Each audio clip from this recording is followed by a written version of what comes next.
Subscribe பண்ணாதவங்க subscribe பண்ணுங்க. அப்படியே பக்கத்துல இருக்க பெல் ஐகானையும் பிரஸ் பண்ணுங்க. மிதுனத்துல பிறந்தவங்க மிரட்சியாக வாழக்கூடியவங்க.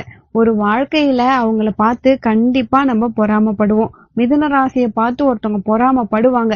ஏன்னா இந்த சூட்சம விதிகள் நிறைய இவங்களுக்கு தெரியும். கடவுள் ஏதாவது டியூஷன் எடுக்கிறாரான்னு தெரியாது. டியூஷனுக்கெல்லாம் போக மாட்டாங்க. ஆனா கடவுள் உங்களுக்கு டியூஷன் எடுக்கிறாரு போல. ஏன்னா சூட்சம விதிகள் எல்லாமே இந்த மிதுன ராசி அன்பர்களுக்கு தெரிஞ்சிருக்கும். உண்மைதானங்க? சூட்சமம் அப்படின்னா என்ன? எந்த ஒரு இடத்திற்கு அழிவு பாதை வருதோ அந்த இடத்துல அழிவை தன்னுடைய அறிவால் மாற்றக்கூடியவங்க தான் மிதுன ராசி அன்பர்கள். நான் கெட்டு போற நேரம் வந்துருச்சு, நான் ரொம்ப வீணா போற நேரம் வந்துச்சு, இந்த நெகட்டிவ் தாட்ஸ் இதுல இன்னொருத்தவங்களா இருந்தா அழிஞ்சு போயிடுவாங்க.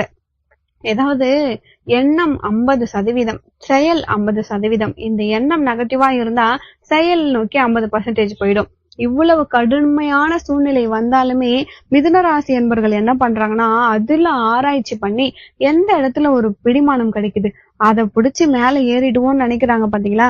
அதுதான் மிதுனம் டாப் லெவல்ல இருக்கிறதுக்கு ஒரு முக்கியமான காரணம். அந்த பிடிமானத்தை சரியா பிடிக்கணும். அது வேறா இல்ல கிளையா அதெல்லாம் தெரியாது.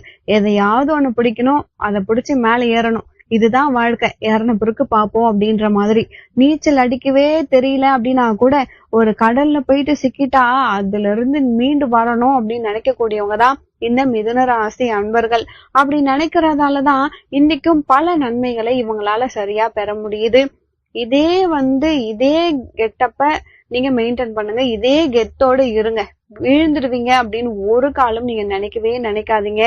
நீங்க வாழக்கூடியவர்கள் தான். பல பேரை வாழ வைக்க கூடியவர்களும் இந்த மிதுன ராசி அன்பர்கள் தான். தெரியாம கூட ஒருத்தவங்களுடைய மனசு நோகணும் அப்படின்னு நினைக்கவே மாட்டீங்க. உங்ககிட்ட இருக்க மைனஸ் என்ன அப்படின்னா, தனக்கு பிடித்தவர்கள் தனக்கு சாதகமா இல்லைன்னா ரொம்ப வருத்தப்படுவீங்க. அந்த நேரத்துல உங்களுக்கு கோபம் அதிகமா இருக்கும். ஏன்னா உங்களுக்கு பிடிச்சவங்க உங்களுக்கு ரொம்ப முக்கியத்துவம் கொடுக்கணும். உங்களுக்கு கொடுக்குறாங்களோ இல்லையோ உங்களை சார்ந்தவங்களுக்கு அவங்க முக்கியத்துவம் கொடுக்கணும். அப்படி கொடுக்கலன்னா நீங்க ரொம்பவே வருத்தப்படுவீங்க. அது உங்க முகமே காட்டி கொடுத்துரும். சில பேருக்குலாம் முகபாவனை சீக்கிரமா காட்டி கொடுத்துரும். அதுல மிதுனமும் அப்படிதான். நீங்க கோவமா இருக்கீங்களா இல்ல நீங்க இப்போ சிரிச்சுக்கிட்டு இருக்கீங்களா எல்லாத்தையுமே எளிமையா படம் பிடிச்சு காட்டிடும் உங்களுடைய முகம். அப்படிப்பட்ட மிதுனராசி அன்பர்களுக்கு தெய்வ சங்கல்பம் அப்படின்றது கொஞ்சம் அதிகம்.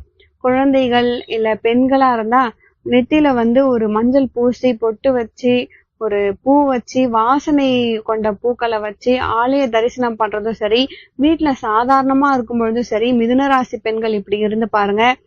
ஆண்களா இருந்தீங்கன்னா ஒரு நெத்தியில ஒரு சந்தனம் வச்சுக்கோங்க, இல்ல குங்குமம் வச்சுக்கோங்க, விபூதி வச்சுக்கோங்க. ஒரு பிரகாசமா மிதுனத்தை பார்த்தாலே ஒரு பிரகாசம் இருக்கணும். அந்த பிரகாசத்தோடு இருக்கவங்க வெள்ளை நிறம் அதிகமா பயன்படுத்துங்க. உங்களை பார்த்தாலே ஒரு தெய்வ கடாட்சம் ஏற்படணும். இத மாதிரி நீங்க இருக்கும் பொழுது அஷ்டலட்சுமிகளும் உங்க இடத்துல இருப்பாங்க. இப்போ நான் சொன்னது உங்களுக்கு புரியுதா? நம்ம நீங்க என்ன பண்ணணும் அப்படின்றத நான் உங்களுக்கு சொல்லிக்கிட்டு இருக்கேன். நீங்க எதுக்காக நான் உங்களை இப்படி இருக்க சொல்றேன்? ஏன்னா நீங்களே தெய்வம் மாதிரிதான். ஏன்னா நீங்க ஃபர்ஸ்ட் ஃப்ரெஷ்ஷா இருந்தே ஆகணும், திருப்தியா இருந்தே ஆகணும். அப்பதான் உங்களால அடுத்த செயலே பண்ண முடியுங்க. நீங்க இந்த உலகத்துல பல பேருக்கு உதவக்கூடியவர்களா இருக்கீங்க மிதுனராசி அன்பர்கள். அதே மாதிரி பிடிவாதமா நீங்க ஒரு விஷயத்த நினைச்சிட்டீங்க அப்படின்னா அந்த விஷயத்த நடத்தியே தீரணும் அப்படின்ற எண்ணம் உங்ககிட்ட இருக்கு. அதை நீங்க நடத்தியும் தீருவீங்க. அதே மாதிரி உங்களுடைய ஒரே ஒரு பிளஸ் மிதுனராசி அன்பர்களுக்கு இது வரைக்கும் நீங்க பிளஸ்ஸா எடுத்துக்கல அப்படின்னாலும் இந்த பதிவை பார்த்ததுக்கு அப்புறம் பிளஸ் ஆக்கிடுங்க. பேச விட்டு நீங்க பேசணுங்க.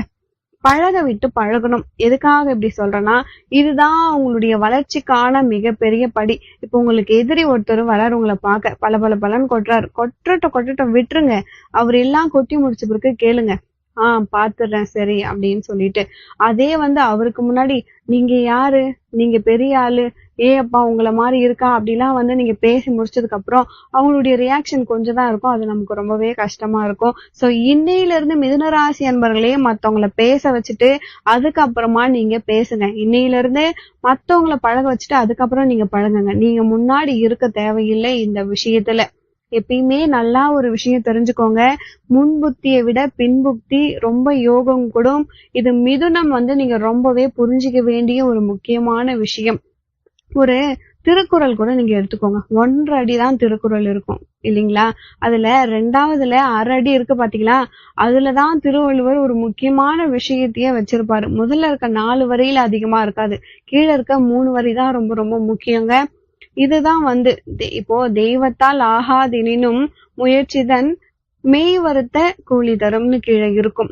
இத கீழ லைனை வந்து பாருங்க. மெய் வருத்த கூலி தரும் அப்படின்னா, நீங்க வந்து உண்மையோடு உங்களை வந்து வருத்தி இருந்தீங்க, நீங்க வேலை செய்யறீங்க அப்படின்னா கூலி உங்களுக்கு கரெக்டா கிடைக்கும். கூலி அப்படின்னா நம்ம எதிர்பார்க்கிற பணம், எதிர்பார்க்கிற ஒரு வெற்றி அப்படின்னு கூட நம்ம எடுத்துக்கலாங்க. அப்போ இது வந்து ஒண்ணு முடிஞ்சிருச்சு. இதுவே நம்ம திருக்குறள் படிக்கும்போது கீழே படிச்சுட்டு மேல படிச்சாதான் கரெக்டா இருக்கும். அதே மாதிரிதான் மிதுன ராசி அன்பர்களுக்கு பின்னாடி நடக்கக்கூடிய விஷயங்களா சக்சஸா இருக்கும். முன்னாடி நடக்கக்கூடிய விஷயத்த நீங்க வந்து யோசிக்காதீங்க. பின்னாடி நடக்கிறத கரெக்டா உங்களால தெரிஞ்சுக்க முடியும். இந்த ஆற்றல் உங்களுக்கு இருக்கு. இதை மட்டும் நீங்க கடைபிடிக்கணும். இதுக்கு நீங்க என்ன செய்யணும்? மிதுனத்துக்கு 2 ஆலய தரிசனம், 2 இடம் முக்கியமானது. முதல் விஷயம், சிதம்பரம் நடராஜ பெருமான நீங்க வழிபாடு பண்ணணுங்க. மிதுன ராசி அன்பர்களே, தில்லை அம்பல நடராஜா, அதுவும் திருவாதிரை நட்சத்திரத்துல முடிஞ்சா நீங்க வந்து திருவாதிரை நட்சத்திரத்துல போயிட்டு நடராஜரை வழிபாடு பண்றது நல்லது. அப்படி இல்லைன்னா சிதம்பரம் போனாலே சரிதான். இந்த ரிஷபராசி அன்பர்களுக்கு நீங்க இல்ல என்னால போகவே முடியல அப்படின்னா கூட பரவாயில்ல. உங்களுக்கு முடிந்த நாள், ஒரு நல்ல நாள்ல நீங்க போயிட்டு வரலாம். வருடத்திற்கு ஒரு முறை போனாலும் ரொம்ப ரொம்ப நல்லது. ஒட்டுமொத்த பிரச்சனையும் தீரணும், என் கஷ்டம் தீரணும், கடன் தீரணும்னு நினைச்சீங்கன்னா நீங்க வந்து போயிட்டு வர்றது ரொம்ப ரொம்ப நல்லது. இதுல வந்து நிறைய பூஜை இருக்கு. ஏதாவது ஒரு விஷயத்துல நீங்க கலந்துக்கோங்க. ஒரு 2 மணி நேரமாவது நீங்க அந்த கோவில்ல இருக்கிற மாதிரி பாத்துக்கோங்க. அப்பதான் அந்த ராஜதந்திரம், அந்த தாண்டவ கோலம் உங்களுக்கு புரியுங்க. மிதுனராசி அன்பர்களே, சிதம்பரத்திற்கு போகும் பொழுது கோவிந்தராஜ பெருமாள்னு இருப்பாரு. கோவிந்தா கோவிந்தான்னு சொல்றோம் இல்லைங்களா? அப்படிதாங்க. இந்த மிதுனராசி அன்பர்களே, கோவிந்தராஜ பெருமாளை நீங்க அவசியம் வழிபாடு பண்ணணும். இது மிதுனராசியில பிறந்தவங்க செய்யக்கூடிய ஒரு முக்கியமான ஒரு ஆலய தரிசனமா கூட எடுத்துக்கலாம். தில்லையம்பல நடராஜனை போயிட்டு நீங்க என்னைக்கு அந்த இடத்துக்கு போயிட்டு உங்களுடைய பாதமானது அந்த திருத்தலத்துல படுதோ, அன்னையில இருந்தே உங்களுக்கு கண்டிப்பா வந்து அந்த இசை சக்கரவர்த்திகள் எல்லாமே உங்க பின்னாடி இருப்பாங்க. நுணுக்கமா உங்க வாழ்க்கையில உங்களால வெற்றி பெற முடியும். ஒரு மனிதனின் நிம்மதி எதுல இருக்குன்னு கேட்டீங்கன்னா இசையில தான் இருக்கு. இசையில தான் ஒரு மனிதனின் நிம்மதி இருக்கு. நீங்க கார்ல போறீங்க, 2 வீலர்ல போறீங்க, எதுல போனாலும் ஒரு பாட்டு கேட்டு போனீங்கன்னா அந்த பயணமே உங்களுக்கு சிறப்பா இருக்கும். அப்போ இசை நம்மள எல்லா வடிவத்திலுமே அழைச்சிட்டு போகும் இல்லைங்களா? மத்தவங்கள நம்ம வந்து எப்படி நம்ம பக்கம் வசியம் பண்றது அப்படின்னா இசையை கரெக்டா கொடுக்கணும் இல்லைங்களா? அதுதான் வந்து வசியத்திற்கான ஒரு அழகா இருக்கும். இது கண்டிப்பா உங்களுக்கு தில்லை நடராஜ பெருமான் உங்களுக்கு கொடுப்பார். அவசியம் நீங்க போயிட்டு வழிபாடு பண்ணுங்க. மிதுனராசி அன்பர்களே, உங்களுக்கு சிறப்பான விஷயம் நடந்தே தீருங்க. அங்க நீங்க போயிட்டு கோவிந்தராஜ பெருமாள் இருப்பார், அவரையும் வழிபாடு பண்ணுங்க.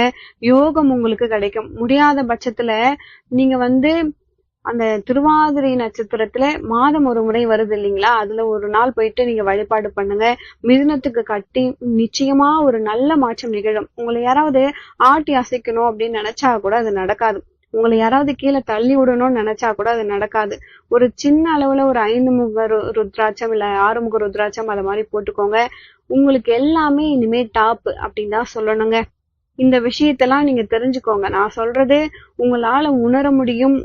உயர்ந்தவங்களுக்கு கண்டிப்பா இது புரியும். ஒரு உயர்ந்த பெயர், புகழ், கௌரவம் எல்லாமே உங்களுக்கு கிடைக்குங்க. ஏன்னா நிறைய கஷ்டத்தை இந்த மிதுனராசி அன்பர்கள் நீங்க அனுபவிச்சிட்டீங்க. அதுல இருந்து இப்ப வெளியே வரணும் அப்படின்றதுக்காக தான் இந்த பதிவை நீங்க இவ்வளவு நேரம் கேட்டுக்கிட்டு இருக்கீங்க. இன்னைக்கு நீங்க இவ்வளவு பக்தியோடு நீங்க கடவுள் வழிபாடு பண்ண ஆரம்பிச்சிட்டீங்கன்னா கண்டிப்பா உங்களுக்கு நல்லது நடக்கும். முதலாளி விடுமுறை கேட்டா திட்டுவார்னு தெரிஞ்சுமே நான் பெருமாளை பார்க்கணும், என் இறைவனை பார்க்கணும், ஆனந்த தாண்டவத்துல சிவனை பார்க்கணும் அப்படின்னு நினைச்சவர் தான் நந்தன். அவருடைய சந்தோஷத்தை அவர் கேட்கவே இல்லை. பகவானை பார்க்கறதுதான் அவருடைய சந்தோஷமா இருந்துச்சு. இன்னைக்கு நம்மலாம் வந்து சும்மா நினைச்சா கூட போலாம். ஃபிளைட் இருக்கு, ஏரோப்ளேன் இருக்கு, கார் இருக்கு, ட்ரெயின் இருக்கு, பஸ் இருக்கு, 2 வீலர் இருக்கு, எல்லா வண்டி வாகனம்லாம் வசதி வந்துருச்சு. என்னமோ ஒரு நாள்ல போய் பாக்குறது. அவருக்கு உரிய அந்த திருவாதிரை நட்சத்திரத்துல, ஆருத்ரா நட்சத்திரத்துல நீங்க போயிட்டு பாத்துட்டு வாங்க. அவ்வளவுதானங்க மிதுன ராசிக்காரங்களே. நிச்சயமா ஒரு நல்ல மாற்றம் உங்க வாழ்க்கையில ஏற்படும். உங்க வாழ்க்கையில நீங்க போடுற திட்டம் உங்களுக்கு செயல்படுத்தணும். மிதுனராசி அன்பர்கள் ஒரு முறை நடராஜரை வழிபாடு பண்ணுங்க. முடிஞ்சா திருவாதிரைக்கு போலாம். போகும் பொழுது உங்களுக்கு எந்த விதத்திலுமே பிரச்சனை வரவே வராது. இன்னும் சொல்லணும்னா ஆயுள் யோகத்தோட இருப்பீங்க, ஆரோக்கிய யோகத்தோட இருப்பீங்க, சகல செல்வத்தோடு இருப்பீங்க. அதற்கு பிறகு ஒவ்வொரு மாதமும் உங்களால உங்க ஊர்ல இருக்கக்கூடிய நீங்க கோவிலுக்கு, சிவாலயங்களுக்கு சென்று நடராஜரை வழிபாடு பண்ணலாம். ரொம்ப தூரமா என்னால போக முடியாது, நான் தூரமா இருக்கேன் அப்படின்னு நினைச்சா நீங்க வீட்ல இருந்தே வழிபாடு பண்ணலாம். போயிட்டு வர்றது ரொம்ப ரொம்ப சிறப்புங்க. ஏன்னா நடராஜர் ஆலயம் உங்க ஊர் பக்கத்துலயே இருக்கு அப்படின்னா கூட பரவாயில்ல, நீங்க அந்த ஆலயத்துக்கும் போயிட்டு வரலாம். மிதுனராசி அன்பர்களே, எங்கேயும் என்னால போக முடியாது, வீட்டுக்குள்ளேயே இருந்து வருத்தப்படுறீங்களா, போக முடியலையே அப்படின்னு வருத்தப்படாதீங்க. வீட்லயும் நீங்க நடராஜர் வழிபாடு பண்ணலாம். அதுவும் உங்களுக்கு சிறந்த ஒரு நல்ல பலனை கொடுக்குங்க. நீங்க உங்க வாழ்க்கையில சந்தோஷமா வாழ போறீங்க. இதுல எந்தவித சந்தேகமும் இல்ல. இந்த பதிவு உங்களுக்கு ரொம்பவே பயனுள்ளதா இருந்திருக்கும் மிதுனராசி அன்பர்களே. மேலும் உங்க வாழ்க்கையில நீங்கள் சீரும் சிறப்போடும் செல்வ செழிப்போடும் வாழ நானும் இறைவனை பிரார்த்திக்கிறேன். மேலும் தகவலுக்கு எங்க சேனலை மறக்காம சப்ஸ்கிரைப் பண்ணுங்க. நன்றி.